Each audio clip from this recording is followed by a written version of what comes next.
Assalamualaikum warahmatullahi wabarakatuh. Nama saya Siti Nosna Aisyah. Nombor metrik 064858. Hari ini saya ingin membentangkan tajuk baik dan halal syarat penerimaan, iaitu hadis ke-10. Hadis 10, baik dan halal syarat penerimaan. A'udzubillahi minasyaitonirrajim. An Abi Hurairah radhiyallahu anhu qala Allah sallallahu alaihi wasallam, Inna Allah ta'ala tayyibun la yuqbalu illa tayyiban wa inna Allah amara bihi al-mursalin. Faqala ta'ala, a'udzu billahi minasyaitonir rajim, ya ayyuhar rasulu kulu minat tayyibati wa'malu shalihan. Daripada surah Al-Mu'minun ayat 15. Faqala ta'ala, a'udzu billahi minasyaitonir rajim, ya ayyuhalladzina amanu kulu min tayyibati ma razaqnakum. Daripada surah Al-Baqarah ayat 281. Sadaqallahul azim. Summa zakara ar-rajula yutilu as-safar ash'atha aghbara yamuddu yadayhi ila as-sama'i ya rabbu wa mat'amuhu haram wa mashrabuhu haram wa malbasuhu haram wa uziya bil haram fa anna yustajabu lah. Rawahu Muslim. Hadis 10 yang bermaksud daripada Abu Hurairah radhiyallahu anhu, katanya Rasulullah sallallahu alaihi wasallam bersabda, sesungguhnya Allah Subhanahu wa taala itu baik, dia tidak menerima kecuali yang baik. Sesungguhnya Allah telah memerintahkan muslimin dengan apa yang dia perintahkan kepada Rasul. Firman Allah Subhanahu wa taala, wahai para Rasul, makanlah dari makanan yang baik-baik dan beramallah dengan amalan saleh. Daripada surah Al-Mu'minin ayat 51. Allah Subhanahu wa taala juga berfirman, wahai orang-orang yang beriman, makanlah di antara rezeki yang baik-baik yang kami kurniakan kepada kamu. Daripada surah Al-Baqarah ayat 172. Kemudian baginda menyebut tentang seorang lelaki yang jauh perjalanan, kusut masai dan berdebu rambutnya, menadahkan tangannya ke langit sambil berdoa, wahai Tuhanku, wahai Tuhanku, sedangkan makanan, minuman dan pakaiannya adalah haram dan dia diberi makan dengan benda-benda yang haram, maka bagaimanakah dikabulkan permintaannya? Diriwayatkan oleh Muslim. Assalamualaikum warahmatullahi wabarakatuh. Nama saya Nur Akilah Balqis binti Abdul Aziz. Saya ingin membentangkan tentang kepentingan hadis. Hadis ini adalah di antara hadis yang terbina di atasnya asas dan hukum hakam Islam. Ia juga asas dalam melakukan perkara halal dan menjauhkan yang haram. Betapa luas dan besarnya manfaat yang terkandung dalam mewujudkan masyarakat Muslim, di mana para anggotanya mengasihi saudaranya sesuai yang dia kasih untuk dirinya sendiri, dan membenci untuk saudaranya yang sesuatu dia benci untuk dirinya sendiri, mematuhi garis ketentuan syarak dan memadai dengan yang halal, berkat lagi baik. Dengan itu, dia dan orang lain hidup dalam ketenangan, dalam penuh kesenangan. Lughatul hadis, maksud perkataan. Yang pertama, innallaha ala tayyibun, sesungguhnya Allah itu baik. Maksudnya, suci bersih daripada segala kekurangan, dan At-Tayyib adalah salah satu daripada nama Allah yang Maha Indah. Yang kedua, la yakbalu illa tayyiba, dia tidak menerima kecuali yang baik. Maksudnya, dia tidak menerima amalan dan harta benda yang dibelanjakan kecuali sesuatu yang bersih daripada keburukan ataupun yang halal. Yang ketiga, asy'ata, kusut masai, iaitu rambut kepalanya. Yang keempat, al-barah, berdebu. Maksudnya, debu-debu menukarkan warna rambut lantaran jauh perjalanan untuk melakukan ketaatan seperti haji dan jihad. Yang kelima, yamuddu yadayhi ila sama, menadahkan tangannya ke langit. Maksudnya, mengangkat kedua tangannya ke langit dalam keadaan berdoa dan merayu kepada Allah. Nombor 6, fa ana yustajabulah, bagaimanakah dikabulkan permintaannya?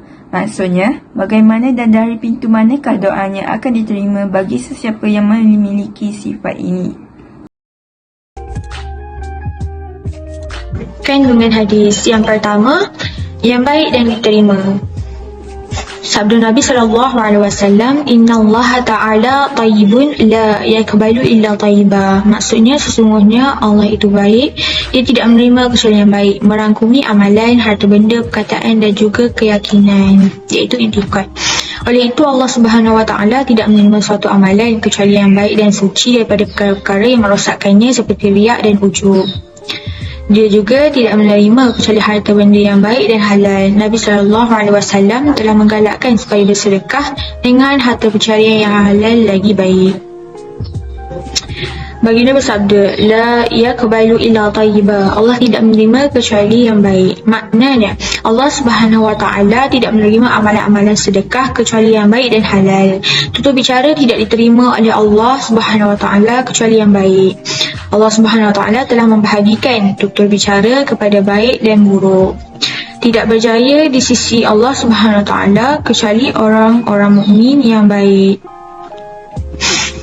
Menurut Ibnu Rajab, ketika mengakhiri penjelasannya terhadap makna umum sabda Nabi yang bermaksud dia tidak menerima kecuali yang baik, seorang mukmin itu semuanya baik, hati, lidah dan tubuh badannya, lantaran iman yang terdapat di dalam hatinya, zikir yang lahir pada lidahnya dan amalan soleh yang lahir pada seluruh anggotanya yang merupakan hasil daripada keimanan, bahkan ianya termasuk dalam pengertian iman. Yang kedua, bagaimana amalan akan diterima dengan baik?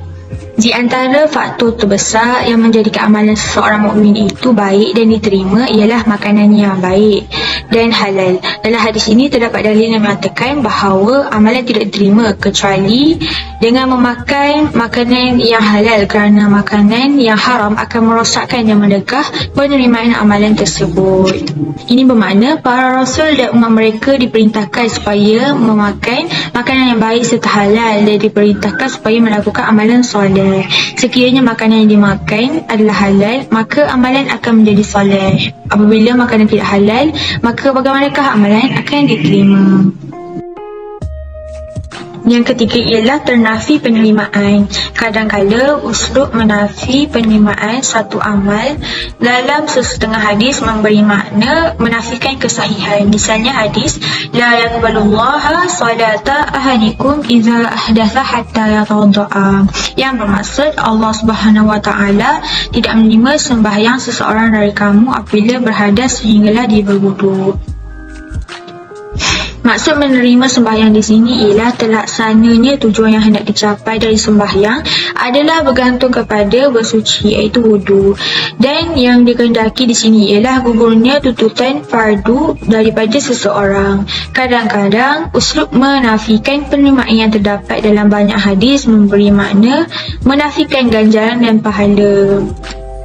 Jadi, yang dimaksudkan dengan penafian di sini ialah menafikan kesempurnaan amalan yang dengannya boleh mendapat pahala dan ganjaran, tetapi ia diterima dari sudut gugurnya tanggungjawab kefarduan amalan-amalan tersebut. Kedua-dua bentuk penafian ini dibezakan berdasarkan kepada adanya dalil-dalil yang lain. Yang keempat ialah bagaimana seseorang Muslim dapat membersihkan dirinya daripada benda haram. Seseorang Muslim dapat membersihkan dirinya daripada harta haram setelah dia tidak mampu lagi untuk mencari dan mengenali tuan punya barang tersebut dengan cara bersedekah dengan harta tersebut, dan pahalanya adalah untuk tuannya.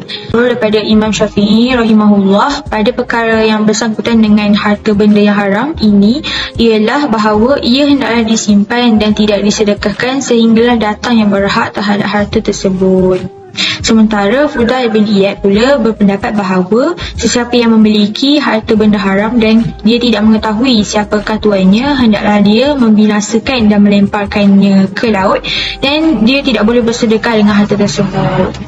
Tambahnya lagi, tidak boleh bertakarrub mendekatkan diri kepada Allah kecuali dengan sesuatu yang baik.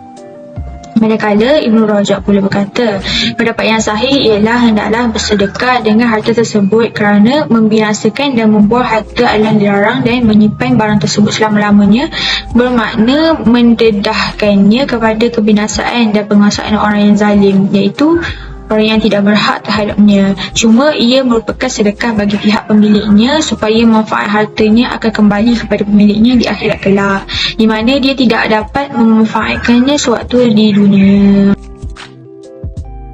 Yang kelima, sebab-sebab doa diterima. Yang pertama, jauh bermusafir. Doa dapat diterima hanya semata-mata musafir sahaja. Seterusnya, mengangkat kedua belah tangan ke langit kerana ini antara adab-adab ketika berdoa. Selain itu, sederhana dalam pakaian dan suasana.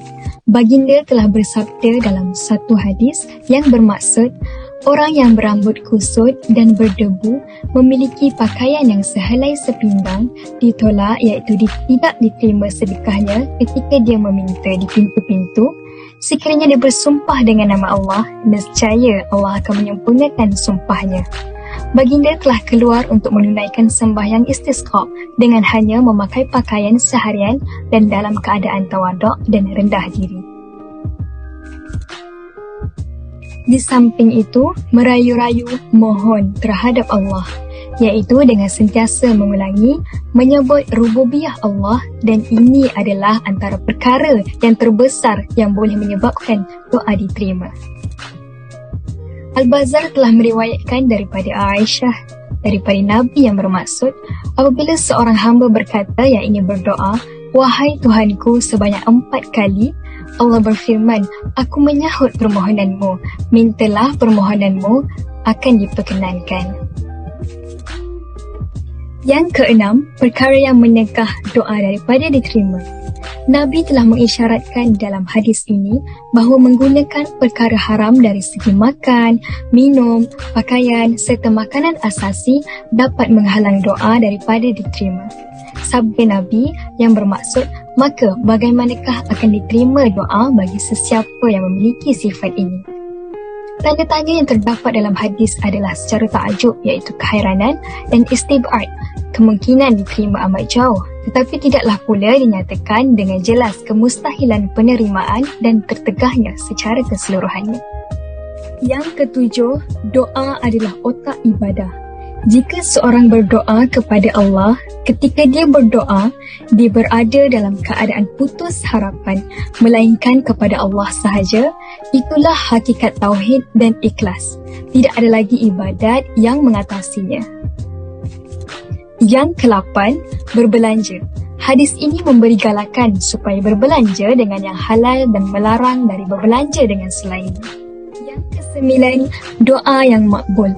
Sesiapa yang ingin berdoa dengan doa yang makbul, dia mesti memberikan perhatian terhadap perkara yang halal dalam makan minumnya dan pakainya sehingga doanya diterima.